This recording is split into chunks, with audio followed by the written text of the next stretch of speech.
आछे चिंटू और जादुई पेंसिल की कहानी। एक छोटे से गांव में एक प्यारा सा बच्चा रहता था जिसका नाम था चिंटू। चिंटू बहुत ही शरारती और कल्पनाशील बच्चा था। उसे चित्र बनाना बहुत पसंद था। वह हर समय अपनी कॉपी और पेंसिल लेकर बैठ जाता और कुछ न कुछ बनाता रहता। लेकिन चिंटू की एक आदत बहुत अजीब थी। वह अपना होमवर्क कभी पूरा नहीं करता था। उसकी मम्मी हमेशा कहती, चिंटू पहले पढ़ाई करो फिर ड्राइंग बनाना। लेकिन चिंटू कहता, मम्मी, मेरी ड्राइंग ही मेरी पढ़ाई है। एक दिन चिंटू स्कूल से लौटते समय जंगल के पास से गुजर रहा था। तभी उसे एक बूढ़ा बाबा दिखाई दिए।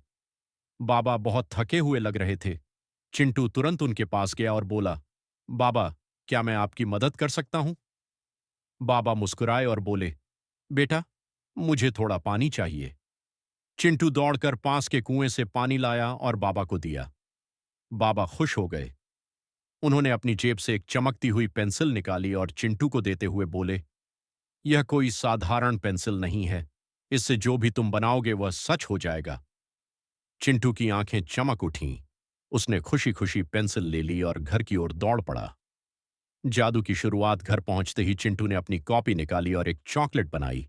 जैसे ही उसने आखिरी लाइन पूरी की, पॉप, सच में चॉकलेट सामने आ गई। वाह! चिंटू खुशी से उछल पड़ा। फिर उसने एक खिलौना कार बनाई और वह भी असली बन गई। अब तो चिंटू दिन रात बस चीजें बनाता और मजे करता। उसने आइसक्रीम, वीडियो गेम, खिलौने, यहां तक कि एक छोटा सा रोबोट भी बना लिया। मुसीबत की शुरुआत एक दिन चिंटू ने सोचा, क्यों ना मैं एक बड़ा सा डायनासोर बनाऊं। उसने डायनासोर बनाना शुरू किया।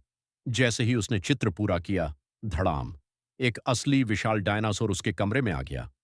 डायनासोर जोर जोर से गरजने लगा। घर हिलने लगा। चिंटू डर गया। अरे, ये मैंने क्या कर दिया? चिंटू घबरा गया। डायनासोर बाहर भागा और पूरे गांव में अफरा तफरी मच गई। लोग डर कर इधर उधर भागने लगे। समझदारी का इस्तेमाल अब चिंटू को अपनी गलती समझ में आई। वह बोला, मुझे इसे वापस भेजना होगा। उसने तुरंत अपनी जादुई पेंसिल उठाई और एक बड़ा सा पिंजरा बनाया। जैसे ही पिंजरा बना, वह असली बन गया और डायनासोर उसमें बंद हो गया। फिर चिंटू ने एक बड़ा सा रबर इरेजर बनाया और डायनासोर के चित्र को मिटा दिया। पॉप! डायनासोर गायब हो गया। गांव के लोग राहत की सांस लेने लगे। सीख उस दिन के बाद चिंटू समझ गया कि जादू मजेदार तो है, लेकिन जिम्मेदारी के साथ इस्तेमाल करना जरूरी है।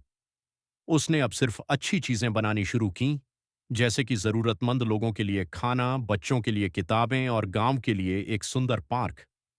धीरे धीरे चिंटू गांव का हीरो बन गया। अंत में एक दिन वही बाबा फिर से चिंटू के सामने आए और बोले, तुमने इस पेंसिल का सही इस्तेमाल किया। अब तुम सच में समझदार बन गए हो। चिंटू मुस्कुराया और बोला, धन्यवाद बाबा, अब मैं हर काम सोच समझ कर करूंगा। बाबा खुश होकर वहां से गायब हो गए।